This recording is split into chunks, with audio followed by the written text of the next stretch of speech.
Kepanikan melanda warga saat sebuah pesawat latih Cessna 172 Skyhawk SP jatuh di perairan Gumuk Kantong, Muncar, Banyuwangi, Jawa Timur, Selasa siang. Dua orang yang merupakan instruktur dan siswa berusaha keluar dari pesawat milik Akademi Penerbangan Indonesia atau API Banyuwangi tersebut. Warga berusaha mengevakuasi kedua korban dari pesawat yang terbalik. Beruntung keduanya berhasil dievakuasi dalam kondisi selamat. Pesawat lepas landas dari markas API pada Senin siang untuk latihan terbang. Namun pesawat diduga mati mesin di ketinggian 80 meter hingga akhirnya jatuh ke laut. Menukik atau landai atau seperti apa? Seperti ini. Ya agak terlalu menukik sih. Landai, habis itu jatuh ke laut, baru terbalik. Dari pantai ke tengah laut itu berapa jaraknya? Sekitar mungkin 50 meter. Komite Nasional Keselamatan Transportasi atau KNKT akan turun tangan untuk menyelidiki penyebab pasti kecelakaan. Dari Banyuwangi, Jawa Timur, Eris Utomo, iNews melaporkan. Kecelakaan gerbang tol Ciawi, remblong. Duh, banyak. Nggak tahu korbannya ada berapa. Gerbang tol Ciawi kecelakaan barusan. Parah. Gerbang tol Ciawi kecelakaan. Truk remblong. Nggak tahu korbannya ada berapa.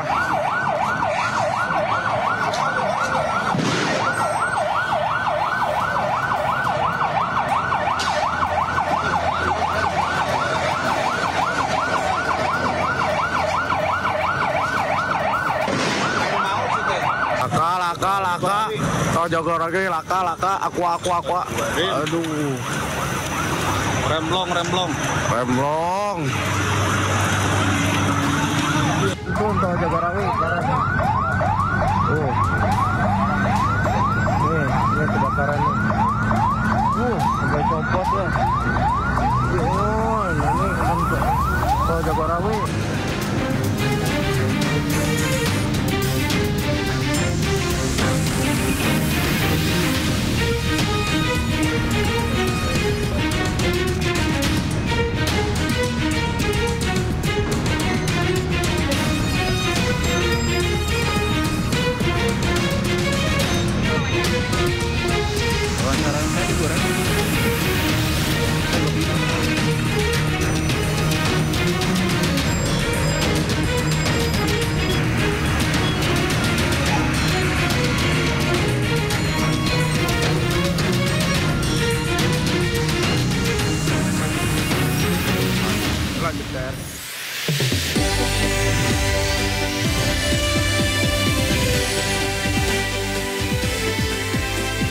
Kecelakaan maut gerbang tol Ciawi, 8 orang tewas dan belasan lainnya terluka.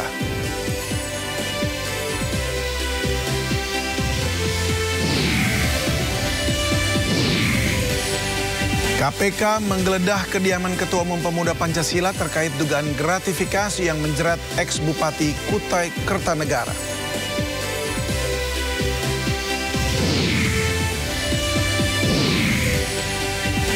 Antrean gas LPG 3 kg masih mengular di berbagai daerah.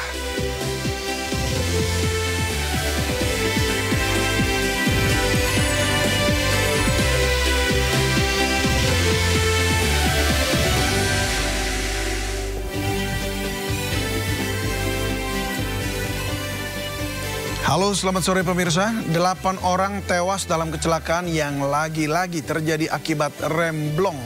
Apakah truk maut remblong seperti ini masih akan terus dibiarkan gentayangan? Kita akan membahasnya dalam dialog sore ini. Bersama saya David Silahoy, Anda menyaksikan Sindo Sore.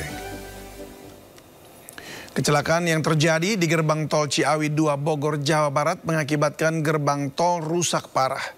Setelah proses olah TKP dan perbaikan yang dilakukan petugas, sebanyak 6 gerbang tol sudah kembali dibuka dan beroperasi secara normal. Kecelakaan beruntun terjadi di gerbang tol Ciawi 2 Jawa Barat dan melibatkan 6 kendaraan. 1 truk tronton yang mengangkut galon air mineral dan 5 kendaraan roda 4 menghantam gerbang tol Ciawi 2. Akibat kecelakaan ini setidaknya terdapat 2 gerbang yang terdampak cukup parah. Setelah sebelumnya sempat ditutup karena perbaikan pada Rabu siang, pihak Jasa Marga sudah kembali membuka dan mengoperasikan 6 gerbang tol untuk dilalui pengendara.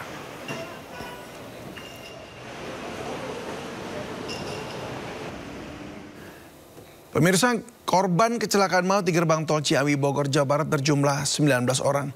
8 orang meninggal dunia dan 11 orang terluka dirawat di RSUD Ciawi. Kanit Gakum Satlantas Polresta Bogor Kota AKP Santi Marintan mengatakan dari 8 korban meninggal dunia, 2 orang sudah teridentifikasi. Sementara korban luka sebanyak 11 orang, terdiri dari 3 luka berat dan 7 luka ringan. Rata-rata korban cedera di bagian kepala dan mengalami patah tulang. Korban berat atau yang terluka berat merupakan pengemudi, penumpang, petugas gerbang tol, serta petugas kebersihan area gerbang tol. Kecelakaan melibatkan 6 kendaraan, diantaranya 1 truk tronton yang mengangkut galon air mineral dan sejumlah kendaraan lainnya. Diduga truk tronton mengalami rem blong sehingga laju kendaraan tak terkendali dan menabrak kendaraan di depannya.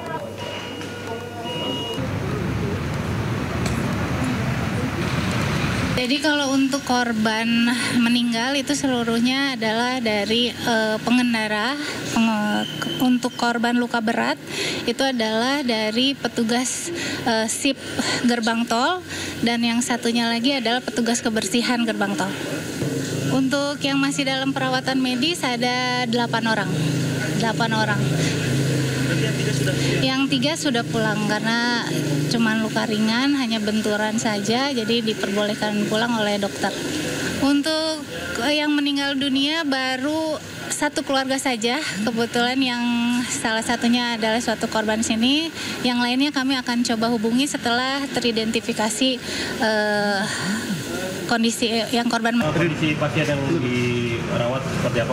Kondisi pasien yang dirawat total kita yang berat ya ada 3 orang. Paling banyak itu cedera di bagian kepala. Lalu ada juga pasien yang cedera patah di bagian kanan sebelah kirinya. Lalu luka robek di bagian wajah sudah dijahit semua. Lalu luka yang bagian yang sedang itu ada 2 orang. Ini luka terutama luka di bagian kepala ya 2 orang. Terus cedera di bagian punggungnya juga ada. Lalu yang luka ringan itu ada 3 totalnya sudah pulang semua ya, sudah kembali ke rumah masing-masing. Sementara semua suasana sudah terkendali, sudah diberikan penanganan sebaik-baiknya, pertolongan pertama sudah diberikan juga. Dan untuk mengetahui situasi terkini pasca kecelakaan maut di gerbang tol Ciawi Bogor, Jawa Barat, kami telah terhubung dengan rekan Nata Arman di TKP gerbang tol Ciawi, dan di Rumah Sakit Umum Daerah Ciawi sudah ada Irfan Hardiansah. Selamat sore rekan-rekan, saya ke Nata terlebih dulu. Nata, apa informasi terbaru dari lokasi? Baik, selamat sore David dan juga pemirsa. Perlu sampaikan pasca insiden tabrakan beruntun yang melibatkan 6 kendaraan. Salah satunya adalah truk tronton pengangkut air mineral. Itu tentunya sampai saat ini di gardu tol 6 masih dalam proses perbaikan. Yang mana di sini ada 7 gardu dan sebelumnya ada 3 gardu yang tidak bisa dilakukan transaksi. Sementara untuk tadi sekitar pukul 2 ini sudah mulai bisa beroperasi gardu 5, gardu 4. Hanya saja untuk gardu yang ada di belakang saya sampai saat ini masih dilakukan perbaikan. Karena memang cukup parah tragedinya. Bisa Anda saksikan juga di sisi sebelah kanan ini dari tulang-tulang gardunya masih terlepas seperti itu akibat hantaman dari kendaraan yang rusak parah akibat dihantam dari belakang oleh truk tronton pengangkut air. Kemudian dapat kami sampaikan juga diduga untuk truk tronton sendiri mengalami remblong sehingga laju tidak terkendali sehingga menabrak kendaraan yang ada di depan yang sedang mengantri untuk transaksi masuk tol Ciawi 2. Kemudian sebanyak 8 orang dinyatakan meninggal dunia di lokasi. Kemudian dari 8 orang meninggal dunia ada 11 orang yang saat ini sedang dilakukan perawatan secara intensif di RSUD Ciawi. Kemudian dari 8 orang yang meninggal dunia, ini 2 orang sudah berhasil diidentifikasi. Namun kami belum mengetahui secara pasti, secara rinci siapa nama-namanya dan kami juga masih terus berkonfirmasi dengan tim yang ada di RSUD Ciawi. Kemudian untuk saat ini juga situasi dari arus lintas mengingat masih ada 1 gerbang tol yang masih belum bisa dioperasikan dan juga ditambah ada gardu satelit yang masih belum bisa dioperasikan sehingga tadi kami sempat melakukan putar balik dan tentunya menyebabkan kemacetan cukup panjang, bahkan 2 sampai dengan 3 km yang mengular. Sehingga inilah yang menjadi salah satu permasalahan utama yang saat ini terjadi karena ada beberapa gerbang atau gardu tol yang masih belum berfungsi, sehingga inilah yang menjadi penyebab utama dari kemacetan atau ketersendatan kendaraan yang mengarah ke arah Jakarta. Sementara David. Ya, Nata, ada informasi mungkin kapan gardu tol semuanya kemudian dapat berfungsi kembali? David, bisa diulang, suaranya terputus? Iya, apakah Anda dapat informasi mengenai kapan seluruh gardu tol bisa difungsikan kembali? Baik, terkait dengan informasi tersebut, sampai saat ini juga kami masih terus berkoordinasi dengan pihak Jasa Marga. Namun dari pihak Jasa Marga juga masih belum bisa memastikan kapan gardu tol yang ada di belakang saya ini bisa selesai untuk proses perbaikan. Dan tentunya ditargetkan pada hari ini akan rampung semua sehingga nantinya seluruh gardu tol ini bisa berfungsi seperti sedia kala. David. Baik Nata, terima kasih informasinya. Sekarang saya ke Irfan Hardiansyah yang saat ini berada di Rumah Sakit Umum Daerah Ciawi. Irfan, bagaimana dengan korban yang terluka saat ini? Bagaimana kondisi mereka? Ya baik, terima kasih David dan juga pemirsa. Dapat kami informasikan bahwa untuk seluruh korban yang mengalami luka berat ataupun luka ringan ini masih dilakukan perawatan intensif di Rumah Sakit Umum Daerah Ciawi, Bogor, Jawa Barat. Dan dari informasi yang kami dapatkan dari Direktur Utama RSUD Ciawi, Pusia Meidiawati, bahwa menyebutkan untuk korban ini berjumlah 11 orang, namun 6 di antaranya ini sudah diperbolehkan pulang begitu, dan untuk sisa 5 korban luka ini masih terus menjalani perawatan intensif, dan 3 di antaranya ini merupakan korban luka berat yang maksud kami yang berada di zona merah ini. Dan dari 3 korban yang mengalami luka berat ini, salah satunya merupakan supir truk tronton. Dan untuk korban lainnya ini dari 11 orang yang memang dinyatakan mengalami luka-luka ini, sementara itu 2 ini masih dilakukan di perawatan di ruangan yang memang berbeda dari 3 korban luka berat lainnya. Dan tentunya tadi juga dari pihak rumah sakit ini menyebutkan untuk korban yang meninggal dunia ini masih 6 korban yang belum bisa teridentifikasi, dan 2 diantaranya ini sudah teridentifikasi dengan nama Buniman, warga Kecamatan Cidadap, yang Kecamatan Cidadap, kemudian Kecamatan Sukabumi, dan satu lagi ini ada nama Yana Mulyana yang berusia 49 tahun, warga Kelurahan Selabatu, Kecamatan Cikole, Kabupaten Sukabumi. Dan untuk 6 lainnya ini masih terus dilakukan identifikasi oleh pihak DPI Polda Jabar. Sementara demikian, David. Iya, Irfan, apakah ada keluarga korban yang kemudian sudah datang ke sana untuk mengambil jenazah atau juga menjenguk yang sakit?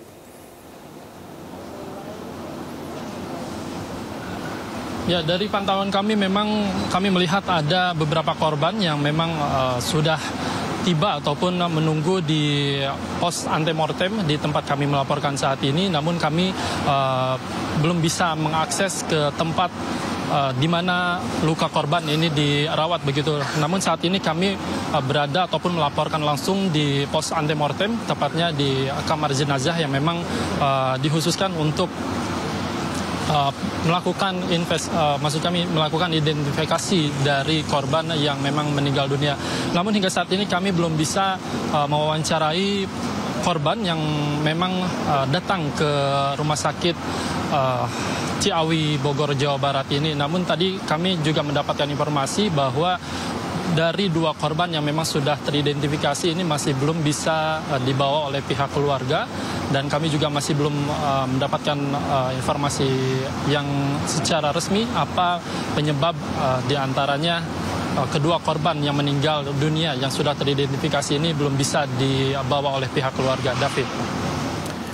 Baik, Irfan, kami tunggu update selanjutnya mengenai kondisi korban yang terluka tentunya yang masih dirawat di sana, dan juga terima kasih untuk laporannya, serta tadi ada Nata Arman juga di tol atau gerbang tol Ciawi 2. Selamat bertugas kembali rekan-rekan, terima kasih atas laporannya. Baik, dan pemirsa, Kakor Lantas Polri dan Polda Jawa Barat tadi telah melakukan olah TKP dan tengah menyelidiki penyebab kecelakaan maut yang menewaskan 8 orang di gerbang tol Ciawi, Kota Bogor pada Rabu pagi. Sementara itu semua korban kecelakaan dipastikan mendapatkan santunan dan jaminan dari Jasara Harja.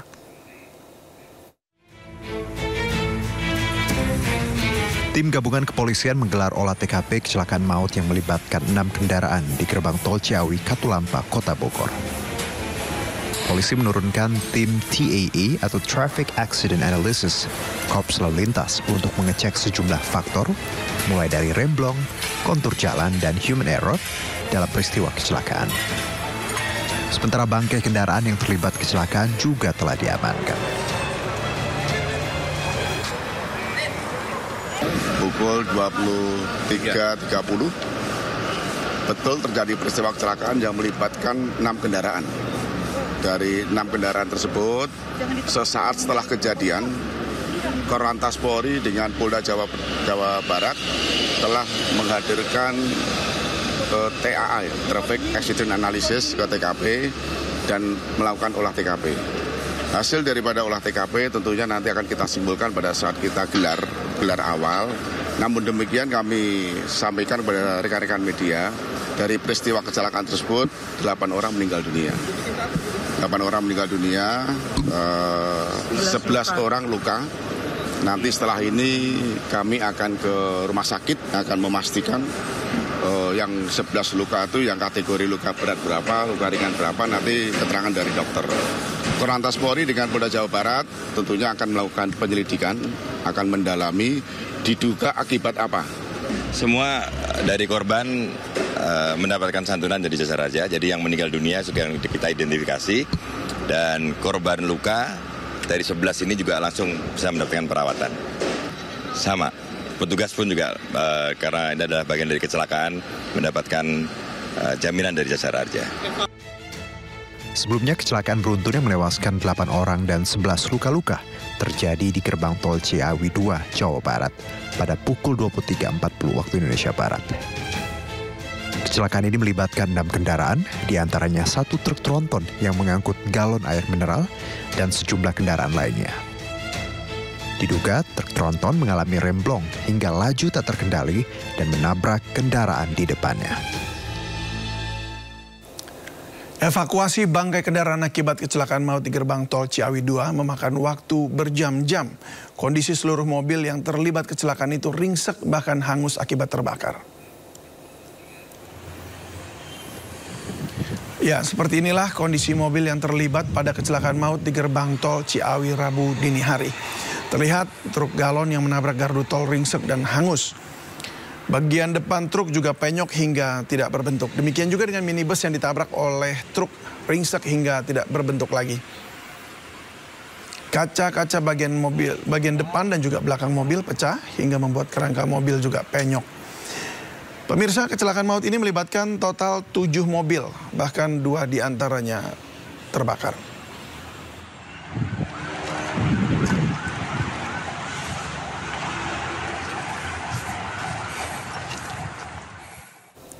Sementara Wawan, kakak ipar korban yakni Budiman yang merupakan sopir travel, diminta datang untuk melihat kondisi jenazah korban dan membenarkan bahwa Budiman jadi korban kecelakaan. Berdasarkan kecocokan dari kartu identitas maupun ciri-ciri yang disebutkan, 80% sesuai.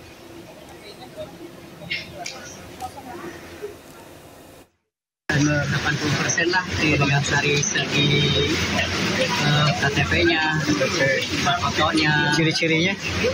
Cuma saya kan mesti ada ditanya ini sama dokter mungkin ya, tanda-tandanya apa. Siapa? Lagi-lagi diduga karena rem blong, 8 orang tewas dan 11 lainnya terluka. Jadi korban diseruduk truk pengangkut air minuman kemasan. Apakah jalan tol saat ini semakin tidak aman karena truk maut dibiarkan gentayangan? Untuk membahasnya sudah bergabung bersama kami Wakil Ketua Masyarakat Transportasi Indonesia, Joko Setiowarno.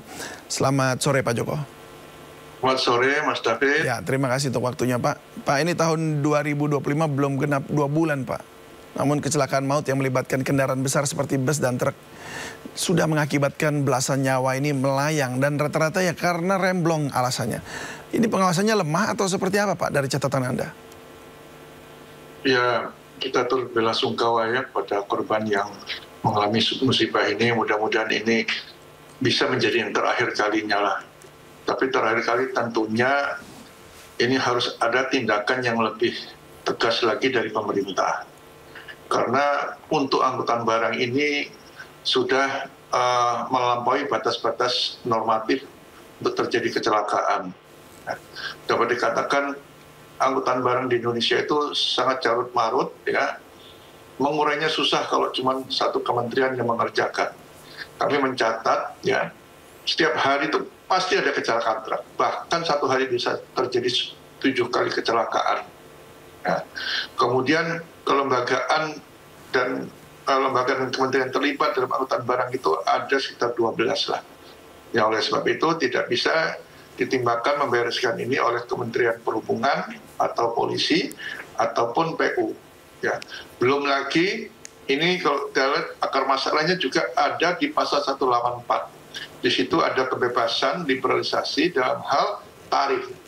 Tarif yang liberal ini diterapkan, ada kesepakatan antara pemilik barang dengan pemilik truk, ini menyebabkan ya harga itu terjadi yang katakanlah tarif yang serendah-rendahnya. Dampaknya adalah pasti ada yang dikorbankan, apalagi pengemudi kita itu tidak punya upah standar. Hasil kajian tahun lalu oleh Badan Kebijakan Transportasi, pendapatan sopir truk kita itu antara 1 sampai 4 juta rupiah maksimal dalam 1 bulan. Makanya sekarang jumlah truk sama jumlah pengemudinya banyak truknya. Sekarang perusahaan-perusahaan kesulitan mencari pengemudi yang handal, apalagi sekarang tidak ada kenaik. Karena untuk dirinya sendiri kurang, apalagi bayar kenaik. Karena tadi tarifnya terlalu mepet, ya. Nah, ini perlu cawe-cawe dari pemerintah dengan membuat standar untuk. Ini untuk tarif tolnya ya Pak ya? Tarif angkutan barang. Oh, tarif angkutan barang. Tarif angkutnya itu ya kesepakatan, kalau kamu mau sekian, kamu ya sudah, masih ada perusahaan lain. Sementara perusahaan ini kan mereka sudah terlanjur beli truk dan harus membayar bunga angsurannya ya. Nah, kalau dia daripada tidak bisa berusaha ya sudah diterima aja, tapi dengan mengorbankan yang namanya gaji supir, ya kan, jam kerja supir, perawatan dan sebagainya. Sehingga perawatannya pun katakanlah harus rutin tidak dilakukan. KIR dilakukan setiap 6 bulan sekali. Di antara KIR ini juga adanya sistem manajemen keselamatan. Ini belum bisa diterapkan oleh pemerintah keseluruhannya. 2019 mulai dilakukan, 2020 sampai 2023 pandemi. Dananya ada. Sekarang baru dimulai, tahun ini dipangkas sama sekali tidak ada. Anggaran untuk keselamatan. Jadi ke depan tuh kalau ini anggaran keselamatan tidak masih dipangkas seperti ini menyulitkan juga. Itu mencakup juga apa saja Pak anggaran keselamatan? Anggaran kenapa? Besarnya? Mencakup apa saja maksudnya? Anggaran keselamatan itu untuk apa? Keselamatan pertama untuk sistem manajemen keselamatan. Ya, kemudian menyangkut juga. Apakah itu maksudnya juga pengawasan Pak kalau manajemen keselamatan itu? Ya, itu fungsi pengawasan. Itu pembiayaannya kira-kira satu perusahaan itu ya 10 juta lah. Padahal kita punya ribuan perusahaan angkutan harus dibereskan ya. Nah, kemampuannya juga tidak mungkin setahun, beberapa tahun. Nah, kemudian KNKT sendiri itu sebagai investigator mereka itu nggak punya anggaran. Hari ini mereka ke lapangan tuh tanpa biaya dari pemerintah. Ya karena dipangkas anggarannya. Nah, kemudian di darat sendiri yang dulunya ada Direktorat Keselamatan Transportasi Darat itu juga hilang. Pada adanya direktorat itu adalah sebenarnya untuk melakukan tindakan apa saja bisa dilakukan.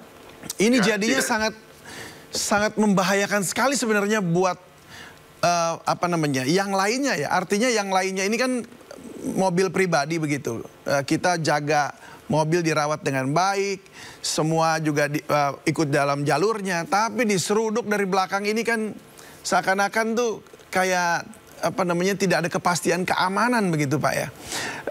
Apakah memang apa namanya ya, yang seperti ini tidak bisa terhindar gitu, dihindarkan? Ya, saya selalu mengatakan kalau ini nggak ditanggulangi segera, ya ini tinggal nunggu waktu aja. Di lokasi mana, saya sudah berapa kali nyebutkan, kita tunggu waktu aja, pasti terjadi. Berapa kali kecelakaan di Cipularang berulang-ulang, diam saja pemerintah. Padahal ini sebenarnya tugas dari kementerian apa? Kalau saya bilang minimal Kemenko. Sekarang Kemenko-nya sudah dipecah, ada ekonomi, ada Kemenko Infrastruktur. Ya ini tugas Kemenko Infrastruktur. Kalau tidak ya sudah, Presiden harus turun tangan ini. Segera bertindak untuk meminta Pak Joko, agar... mumpung Anda lagi barusan bicara soal ini kementerian juga. Tadi siang ini Menteri Pekerjaan Umum Dodi Hanggodo ini memeriksa gerbang tol Ciawi di lokasi kecelakaan beruntun ya.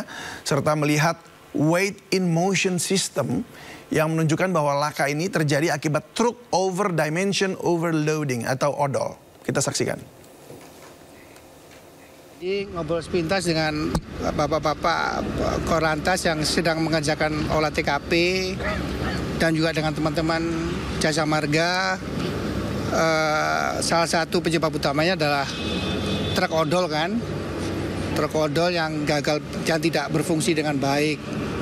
Ya memang odol itu kan masalah yang dilematis berpuluh-puluh tahun gitu kan.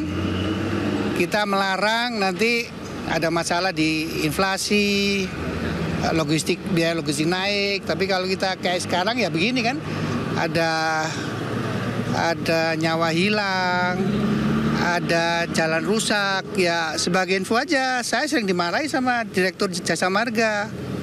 Karena kan biaya preservasinya misalnya dianggarkan setahun 5 kali, gara-gara odol boleh lewat jadi cuma bisa sekali, kan ada penambahan biaya gitu kan. Sama di jalan nasional pun kita mengalami hal yang sama. Tapi sekali lagi odol itu kompleks, jadi nggak cuman Kementerian Perhubungan dan Kementerian PU yang harus ngobrol, tapi juga dengan Kementerian Ekonomi yang terkait, karena terkait tadi kan ada inflasi, ada biaya logistik, gitu-gitulah.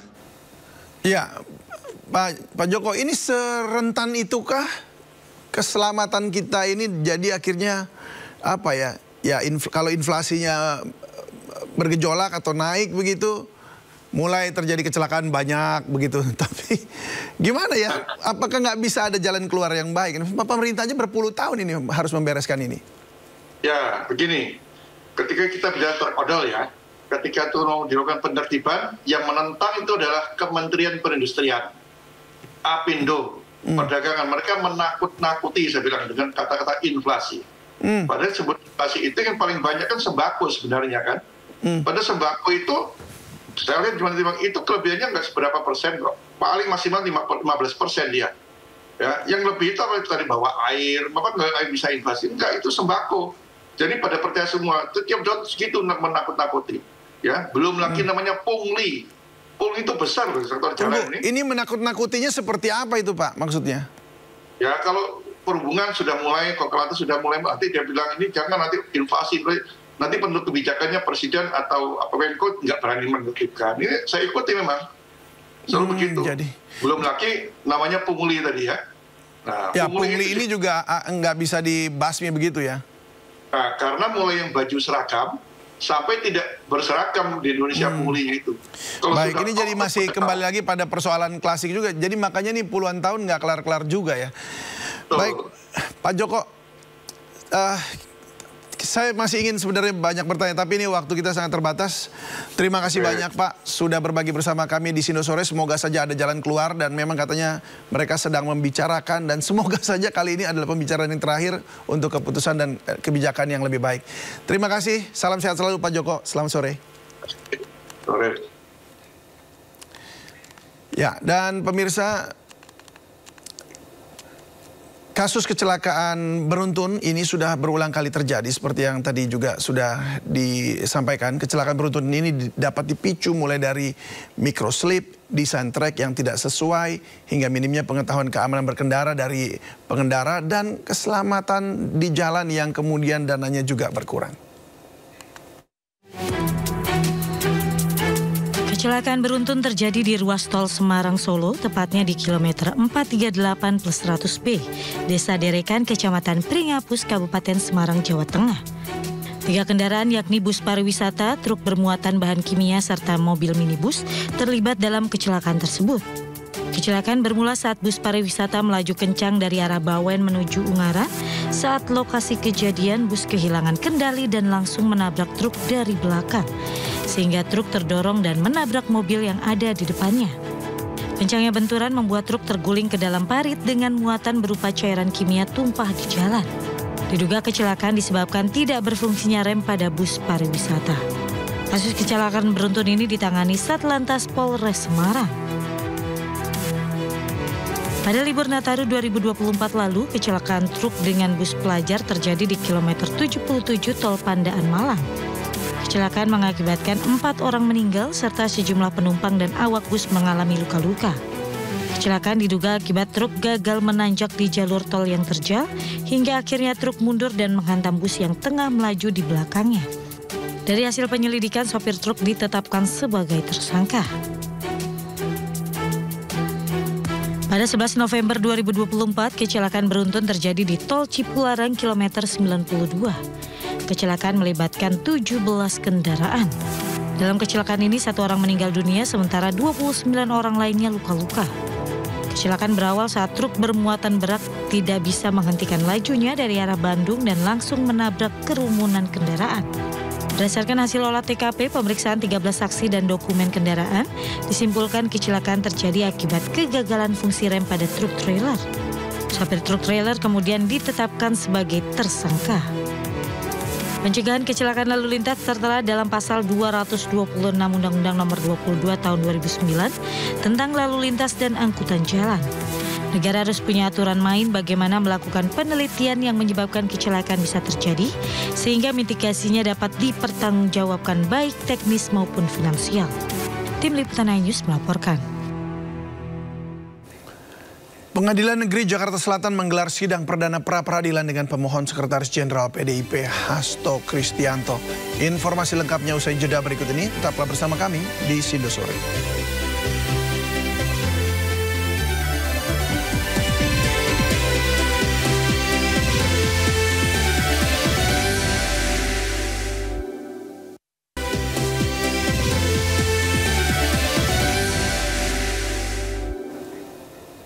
Puluhan kapal milik Direktorat Polairut Polda Maluku Utara dikerahkan untuk melakukan pencarian terhadap jurnalis Metro TV Syahril Helmi.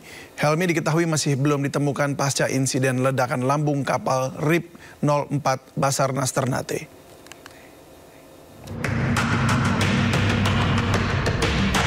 Upaya pencarian terhadap korban hilang jurnalis Metro TV Syahril dalam insiden ledakan pada lambung kapal RIB 04 Basarnas Ternate kembali dilanjutkan Selasa pagi. Selain pencarian akan dilakukan oleh Basarnas, Direktorat Polisi Perairan dan Udara Polairut Polda Maluku Utara dengan mengerahkan 20 armadanya untuk membantu melakukan pencarian dan penyisiran pada sejumlah wilayah. Kapal kami yang kami kerahkan 20 unit itu tersebar di seluruh wilayah. Tersebar di wilayah. Bukan hanya patroli di laut saja, tapi kami perintahkan juga untuk menyisiri pantai-pantai yang ada di wilayahnya masing-masing. Antisipasi siapa tahu rekan kita ini terbawa arus dan merapat ke bibir pantai. Tidak menutup kemungkinan. Sebelumnya, sebanyak 7 orang mengalami luka berat dan ringan, sementara 3 orang tewas, yakni 2 personil Basarnas dan 1 personil anggota Polairut Baratu dalam insiden meledaknya lambung kapal Basarnas. Sementara itu, 1 orang korban yang merupakan jurnalis Metro TV, Syahril Helmi, masih belum ditemukan. Dari Ternate, Maluku Utara, Ismail Sanggaji, iNews melaporkan. Pencarian terhadap Syahril Helmi terus dilakukan tim SAR gabungan. Keluarga korban yang ikut dalam proses pencarian pun berharap korban dapat segera ditemukan.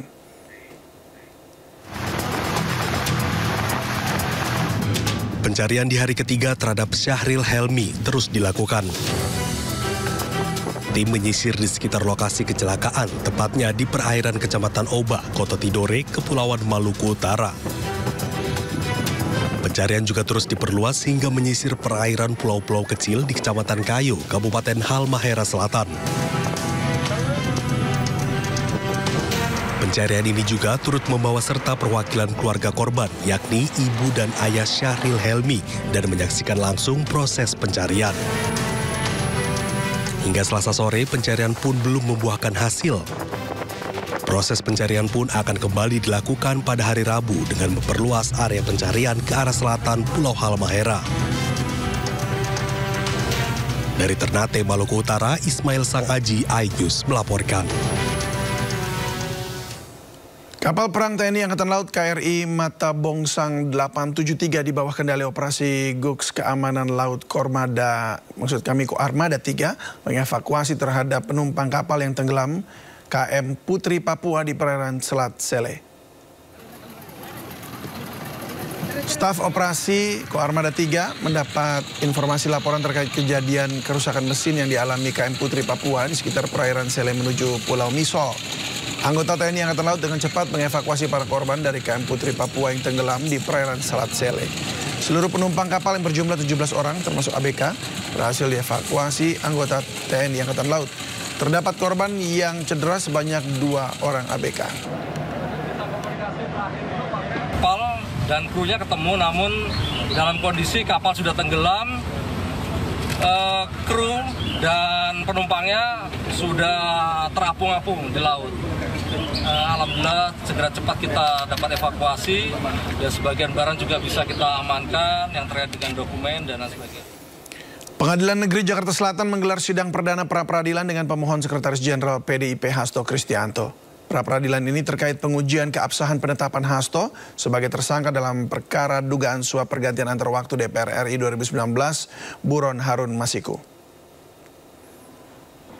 Kuasa hukum Hasto Kristianto, Roni Talapesi, menilai proses penetapan tersangka kliennya oleh KPK tidak sesuai prosedur yang berlaku alias cacat hukum.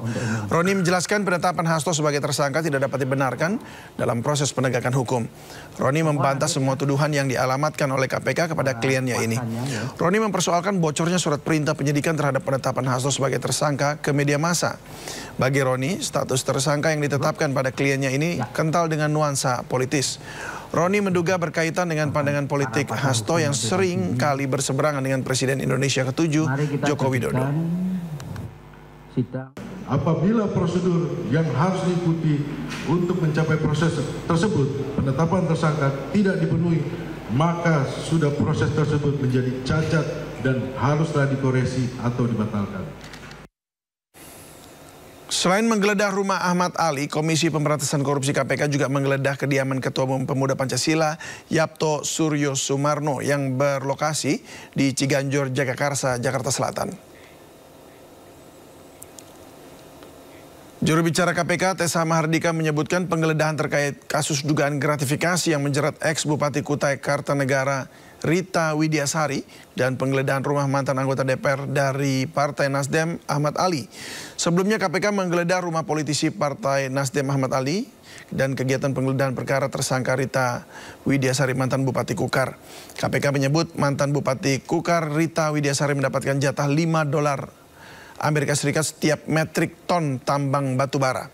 Berbeda dengan penggeledahan anggota DPR RI Ahmad Ali, dalam penggeledahan rumah Ketua Umum PP Yapto Suryo Sumarno, KPK belum menginfokan apa saja barang yang disita KPK.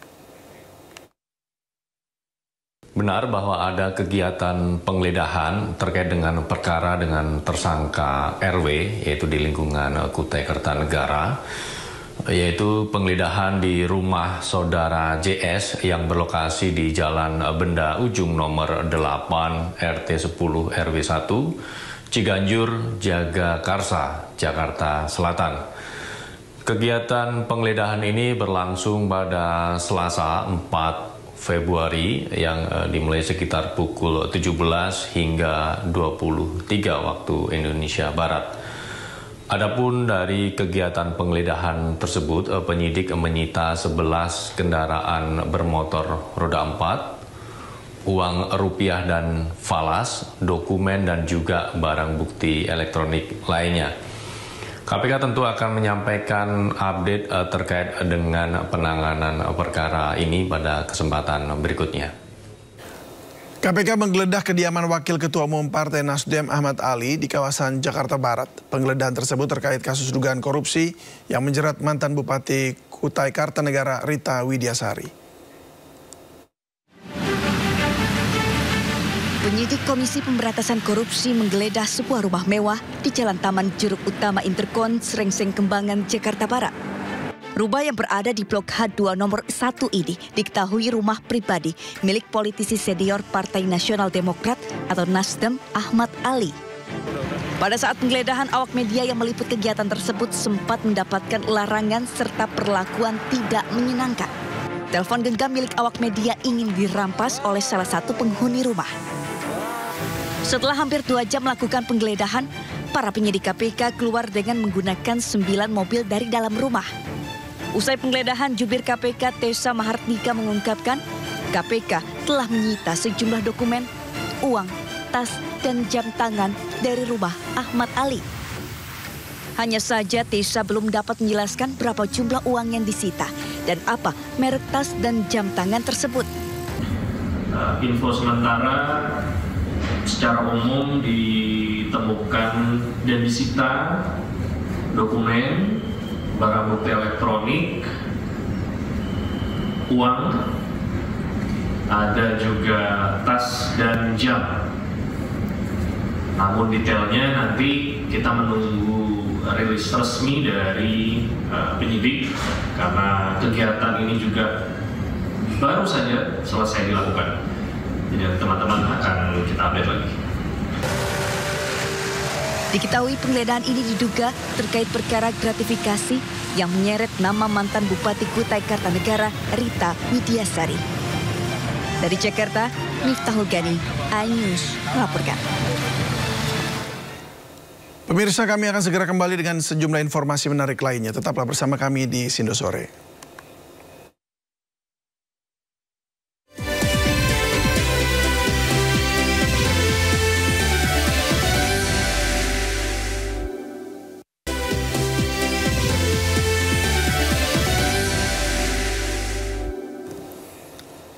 Terima kasih Anda masih bersama kami di Sindo Sore. Pemirsa, seperti apa kondisi terkini pasca kecelakaan tol Ciawi? Informasi selengkapnya kita terhubung dengan Kasat Lantas Polresta Bogor Kota, Kompol Yudiono. Selamat sore, Pak Yudi. Selamat sore, Mas. Ya, Pak, bagaimana dengan proses evakuasi kendaraan dan pembersihan lokasi atau tempat kejadian perkara? Baik, terima kasih. Sampai dengan sore ini, alhamdulillah untuk evakuasi material ataupun kendaraan-kendaraan yang rusak di lokasi di TKP sudah berhasil kami evakuasi dan dibersihkan. Kemudian gate tol juga semuanya sudah bisa digunakan kembali. Kemudian juga arus lalu lintas dari arah Sukabumi menuju Jakarta sudah normal. Demikian, Mas. Baik, untuk kronologisnya itu sebenarnya seperti apa sih, Pak? Baik, terima kasih. Jadi pada saat tadi malam itu ada kendaraan truk membawa galon air mineral, kemudian lepas kendali, jadi tidak bisa mengendalikan kendaraannya dan menabrak antrian kendaraan yang sedang mau masuk ke gate tol, masuk pintu tol. Demikian, Mas. Baik, sejauh ini sudah diketahui, Pak, penyebabnya apa begitu? Sampai dengan sore ini kami masih menunggu supir truknya itu sadar karena memang masih dalam kondisi belum sadarkan diri, dan kami juga masih menunggu dan melakukan upaya mencari saksi-saksi baik di TKP maupun korban yang ada di lokasi pada saat itu. Kalau dari saksi-saksi yang lain, apa informasi yang didapat, Pak? Sementara kami belum banyak mendapatkan informasi dari para saksi yang musibah karena memang kami juga belum terlalu dalam untuk menanyakan kepada mereka karena kondisi mereka juga masih sakit. Tapi untuk yang di lokasi dari pihak Jasa Marga juga menyampaikan memang ada kendaraan truk yang oleng ke kanan dan kemudian menabrak antrian beberapa kendaraan yang sedang mau masuk ke tol. Itu apakah benar dia overload, Pak? Sementara kami masih belum bisa menyimpulkan, tapi nanti kami akan koordinasi dengan instansi terkait, baik di Sub maupun Jasa Marga, supaya kita memastikan betul bahwa kendaraan itu memang overload. Demikian, Mas. Kalau untuk korban yang terluka itu tadi Anda katakan sopirnya kan terluka cukup parah, sampai koma begitu, sampai kehilangan kesadaran? Betul, jadi sampai saat ini yang bersangkutan pengendara truk belum bisa diminta keterangan. Tapi mudah-mudahan segera siuman dan bisa kami dapat gali informasi dari saudara yang bersangkutan. Baik, artinya orang yang di dalam truk tersebut hanya satu orang, Pak ya? Tidak ada istilahnya apa namanya, keneknya gitu? Kenek. Ya betul, jadi sementara kami dapat hanya sendiri untuk drivernya. Wow, seharusnya itu truk tronton itu normal nggak Pak kalau cuma satu orang? Ya sebenarnya harusnya kalau jarak jauh, apalagi dari Sukabumi menuju Jakarta, mestinya harus ada pendamping setidaknya untuk bisa mengingatkan ataupun bisa bergantian atau mungkin juga ada teman untuk komunikasi di jalan. Baik, kalau begitu untuk mereka yang meninggal, apakah mereka sudah teridentifikasi semuanya, Pak? Informasi terakhir sudah beberapa teridentifikasi, namun mungkin yang akan menyampaikan nanti dari DVI Bidokes Polda Jabar biar lebih akurat, dan masih ada tersisa beberapa korban yang mungkin masih dalam proses upaya identifikasi, Mas. Baik, Pak, tadi Kakor Lantas Polri Brigjen Polisi Agus Suryo Nugroho juga sempat meninjau langsung lokasi kecelakaan maut di gerbang tol Ciawi 2 Bogor, Jawa Barat, dan kita dengarkan apa yang disampaikan. Innalillahi wa inna ilaihi raji'un. Innalillahi wa inna ilaihi raji'un. Jadi Korlantas Polri mengaturkan duka yang amat dalam atas peristiwa kecelakaan yang terjadi pada tadi malam pukul 23.30. Betul terjadi peristiwa kecelakaan yang melibatkan 6 kendaraan. Dari 6 kendaraan tersebut, sesaat setelah kejadian, Korlantas Polri dengan Polda Jawa Barat telah menghadirkan TAA, Traffic Accident Analysis, ke TKP dan melakukan olah TKP. Hasil daripada olah TKP tentunya nanti akan kita simpulkan pada saat kita gelar awal. Namun demikian kami sampaikan kepada rekan-rekan media, dari peristiwa kecelakaan tersebut 8 orang meninggal dunia. 8 orang meninggal dunia, 11 orang luka. Nanti setelah ini kami akan ke rumah sakit, akan memastikan yang 11 luka itu yang kategori luka berat berapa, luka ringan berapa, nanti keterangan dari dokter. Korlantas Polri dengan Polda Jawa Barat tentunya akan melakukan penyelidikan, akan mendalami diduga akibat apa berkaitan dengan peristiwa tersebut. Maka dari itu setelah ini beri waktu kami untuk ke rumah sakit dan tentunya kami akan melakukan evaluasi. Gelar awal akan kita simpulkan diduga peristiwa tersebut apakah kecepatan tinggi, apakah mengantuk, apakah rem blong, tentunya nanti akan disimpulkan pada saat kita melakukan gelar. Cukup ya? Pak, CCTV sudah dikumpulin belum, Pak? Sendiri sudah dikenali karena ada beberapa yang tidak membawa KTP. Betul, memang kan dari 6 kendaraan, kan 2 kendaraan terbakar. 2 orang sudah dikenal. 2 kendaraan Avanza terbakar, truknya itu kepalanya juga kebakar, sehingga tentunya kami akan... Baik, saya kembali ke Pak Yudhoyono. Pak Yudhoyono, tadi dikatakan 2 kendaraan pribadi terbakar tuh yang ditabrak. Lalu kendaraan truknya sendiri juga terbakar parah, kami juga sudah lihat gambarnya. Ini terbakarnya ini karena apa nih Pak artinya? Apakah karena memang ada kesalahan dalam artian ada menabrak sesuatu yang sifatnya gas atau bahan yang mudah meledak, atau terbakarnya karena apa?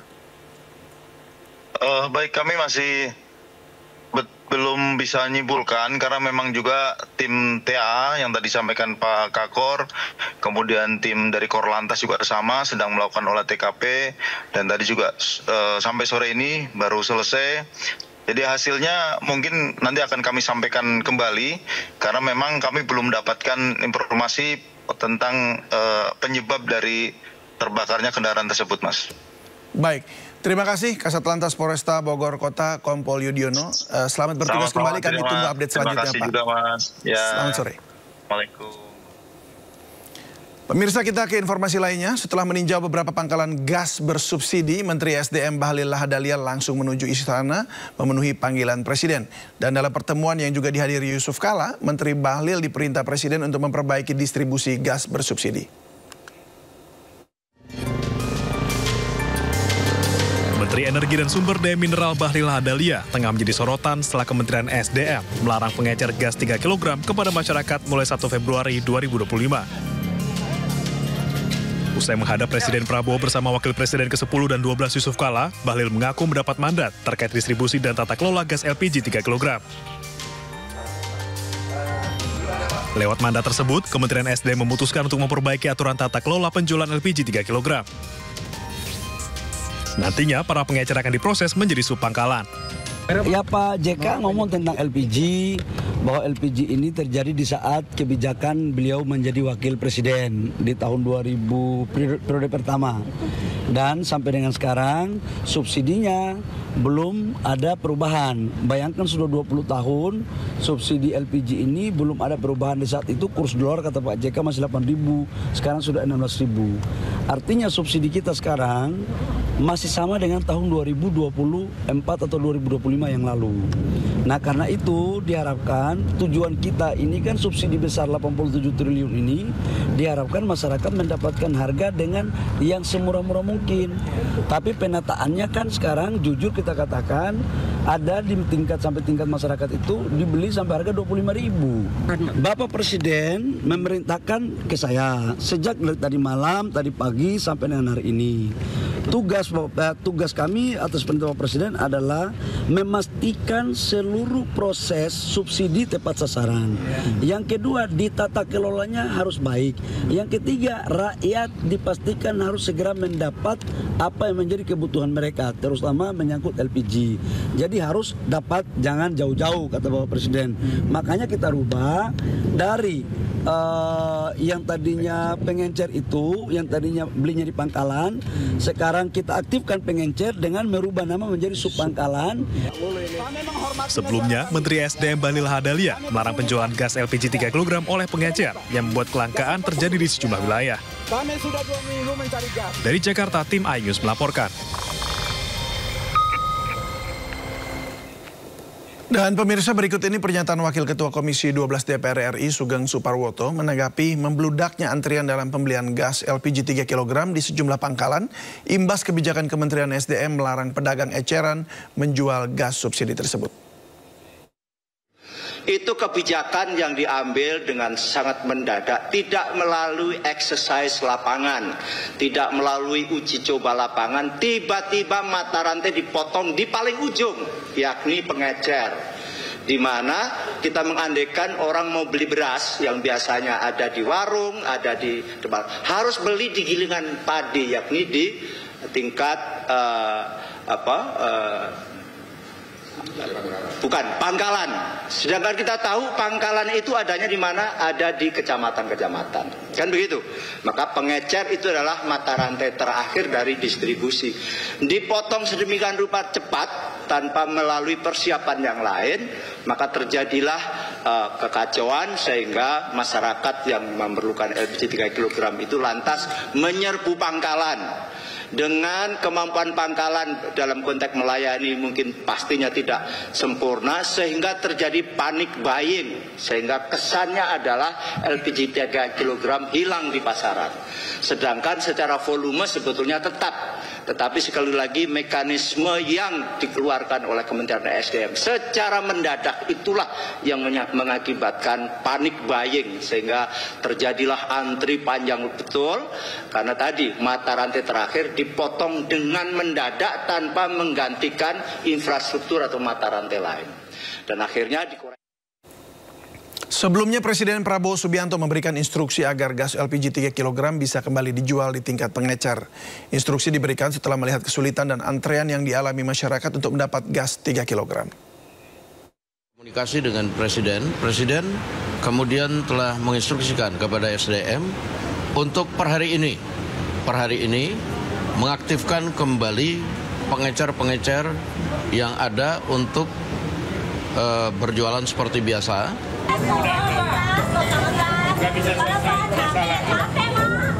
Setelah menimbulkan keresahan di masyarakat, Presiden Prabowo Subianto akhirnya memerintahkan pembelian gas LPG 3 kg dikembalikan ke tingkat pengecer. Instruksi tersebut diberikan mencermati kesulitan dan antrian yang dialami masyarakat saat membeli gas melon. Setelah komunikasi dengan Presiden kemudian telah menginstruksikan kepada SDM untuk per hari ini mengaktifkan kembali pengecer-pengecer yang ada untuk berjualan seperti biasa, sambil kemudian pengecer-pengecer itu akan dijadikan sub daripada pangkalan, sehingga dengan aturan-aturan yang ada nanti akan menertibkan harga supaya tidak mahal di masyarakat. Jadi sebenarnya ini bukan kebijakannya dari Presiden untuk kemudian melarang kemarin itu. Nah, tapi melihat situasi dan kondisi, tadi Presiden turun tangan untuk menginstruksikan agar para pengecer bisa dapat berjalan kembali, sambil kemudian pengecer itu dijadikan subpangkalan, administrasi segala macamnya bisa sambil berjalan saja, demikian. Menteri SDM berdalih kajian terhadap perbaikan distribusi gas LPG 3 kg dilakukan sejak 2023. Perubahan mekanisme distribusi gas melon dilandasi hasil audit BPK yang menemukan adanya penyalahgunaan subsidi. Jadi ini sebenarnya barang sudah dari 2023. Ini kan ada hasil audit dari KPK ini, bahwa salah satu penyalahgunaannya adalah dari oknum-oknum pengencer ini. Tapi udahlah, kesalahan itu nggak usah disampaikan kepada siapa-siapa. Kami Kementerian SDM yang harus mengambil alih tanggung jawab, dan memang tanggung jawabnya itu untuk melakukan perbaikan, penataan. Dan perintah Bapak Presiden adalah wajib untuk tidak boleh ada masyarakat mendapatkan yang tidak cepat. Gitu. Berarti per hari ini pengecer udah bisa menjual lagi gas 3 kg? Pengecer sudah dinaikkan menjadi sub pangkalan. Sementara itu, Pertamina Patraniaga memastikan kebijakan perubahan pengecer menjadi sub pangkalan tidak akan mengurangi pasokan gas LPG 3 kg. Pertamina menilai perubahan pengecer menjadi sub pangkalan akan membuat subsidi gas melon tepat sasaran. Dari Jakarta, Tim Liputan melaporkan. Ya, meski Presiden telah memberikan instruksi agar gas LPG 3 kg bisa kembali dijual di tingkat pengecer, namun pasokan gas LPG 3 kg belum normal. Hasil pantauan kami di pangkalan gas di Glodok, Jakarta Barat sejak pagi, stok gas melon habis dibeli. Berikut laporan Jessica Winoto dan juru kamera Raga Firdaus. Ya pemirsa, saat ini saya sudah berada di salah satu pangkalan pedagang eceran dari gas LPG 3 kg yang sempat kemarin telah dilarang untuk penjualan di eceran. Dan saat ini saya sudah bersama dengan salah satu pembeli gas LPG 3 kg, yaitu Ibu namanya siapa? Ibu Yana, kita mau nanya dong, kemarin kan sempat ada larangan nih penjualan gas di eceran. Nah saat ini Ibu masih ada kesulitan untuk mendapatkan gas LPG atau enggak? Ya masih. Soalnya kan di warung-warung biasa selanggaran saya beli itu nggak ada. Tadi juga Tuh waktu kemarin ada tuh di langganan warung saya langsung nyetok tuh, cuman saya punya tabung ininya cuman 1 gitu. Ya minta sama pemerintah kayak biasa aja lagi dah. Jadinya enak gitu. Jadi ibu buat rumah tangga tuh nggak kesulitan gitu. Baik, ya. terima kasih banyak Ibu. Ya sama-sama. Ya, makasih ya Neng. Ya baik pemirsa, karena memang kemarin Pak Presiden Prabowo Subianto telah memutuskan untuk tidak adanya larangan lagi penjualan gas LPG 3 kg di pedagang eceran. Dari Jakarta, Jessica Winoto, Raga Firdaus, iNews melaporkan. Polisi mengungkap laboratorium terselubung terbesar yang digunakan untuk memproduksi narkotika di wilayah Sentul, Jawa Barat. Informasinya akan hadir usai jeda berikut ini.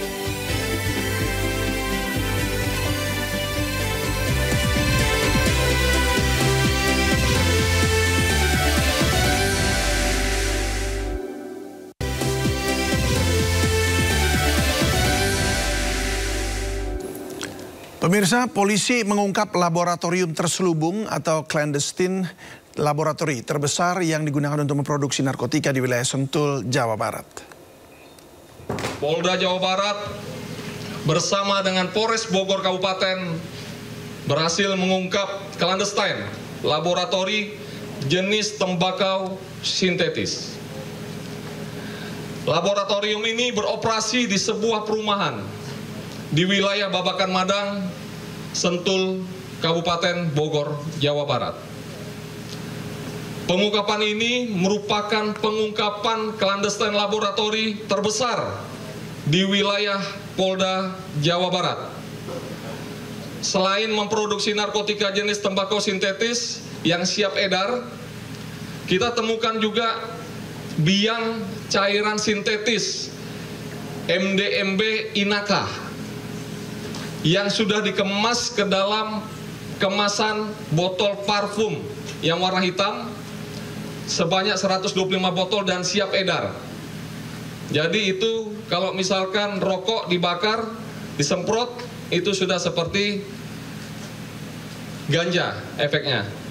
Kemudian tersangka yang kita amankan berjumlah 2 orang.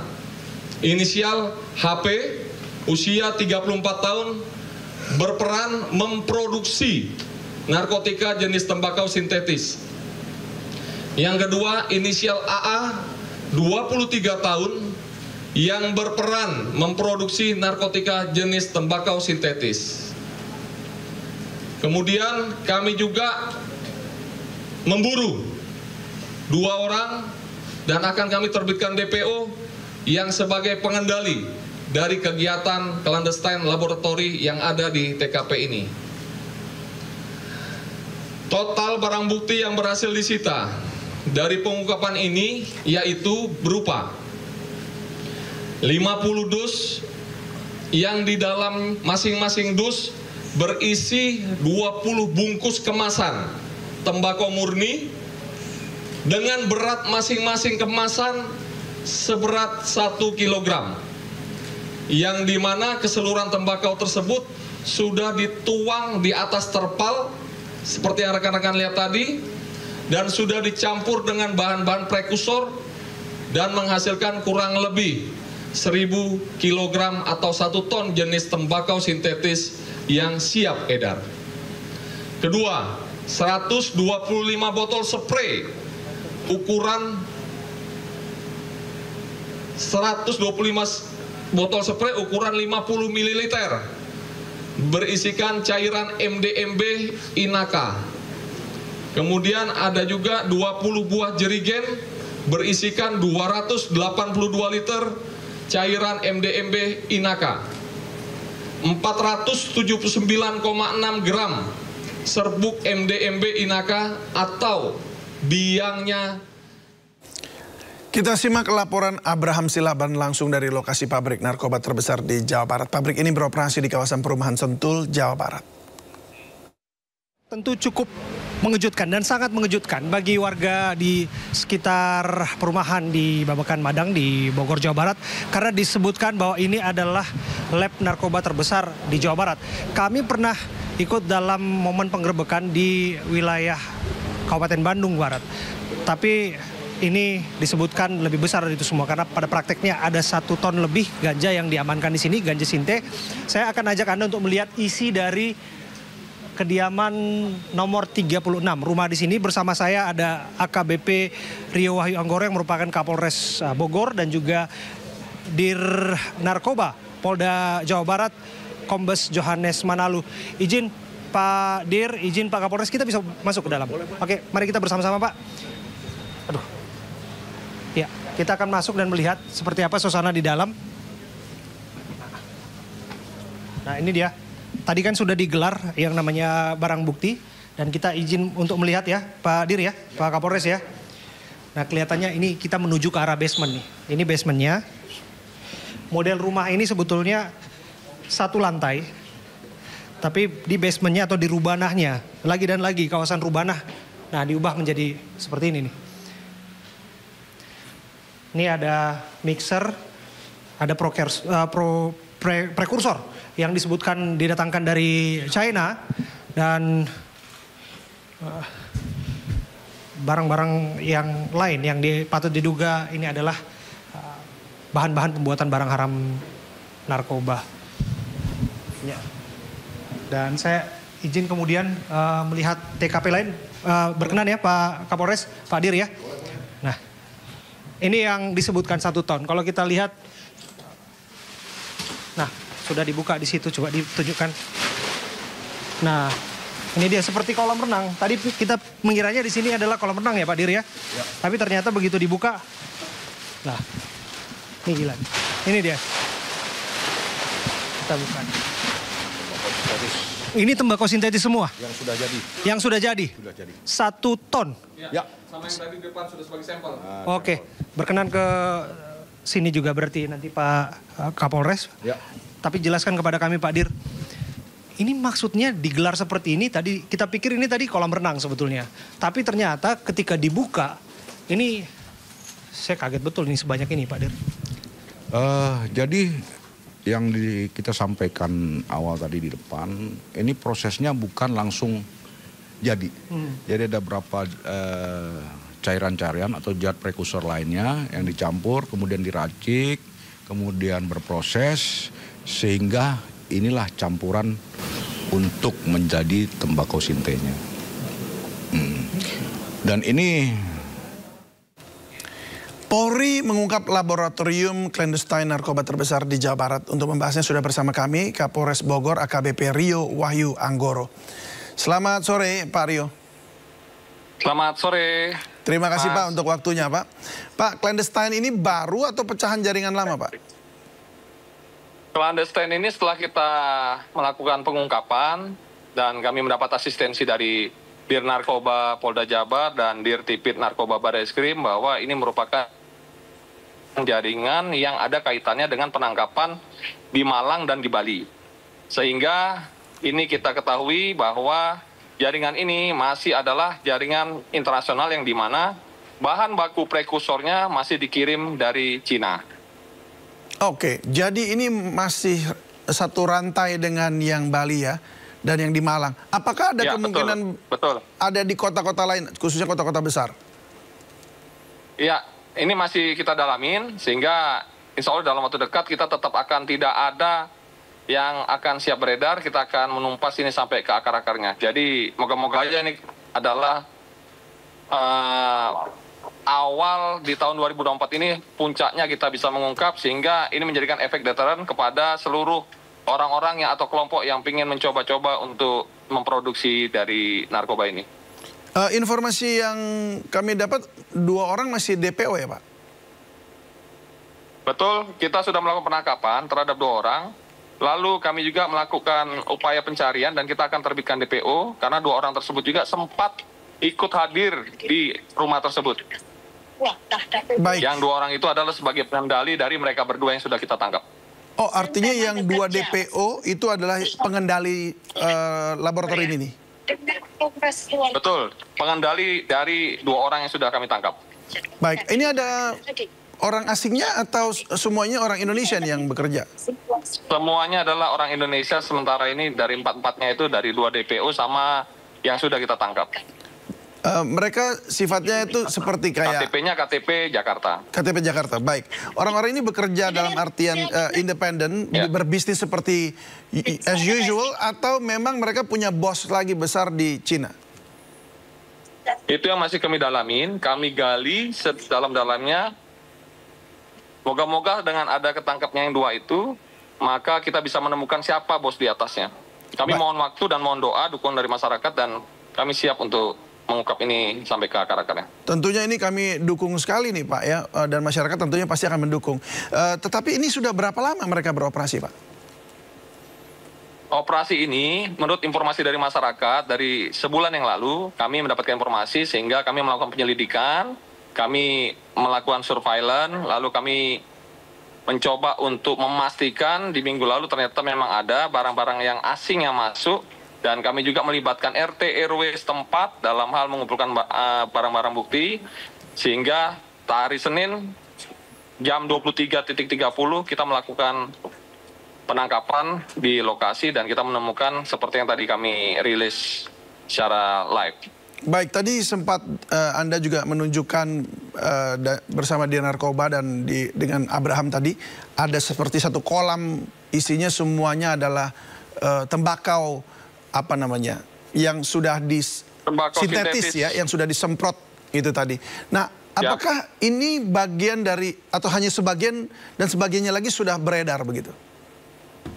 Ya, sampai saat ini kami belum menemukan adanya barang yang siap edar. Dari hasil yang diracik sama mereka, kami menemukan 50 dus dan kami sudah melakukan penimbangan dan itu totalnya ada kurang lebih 1 ton sehingga kami berkeyakinan bahwa itu belum beredar ke daerah-daerah atau ke konsumen mereka. Baik, Pak Rio Wahyu Anggoro, terima kasih banyak sudah berbagi bersama kami di Sindo Sore.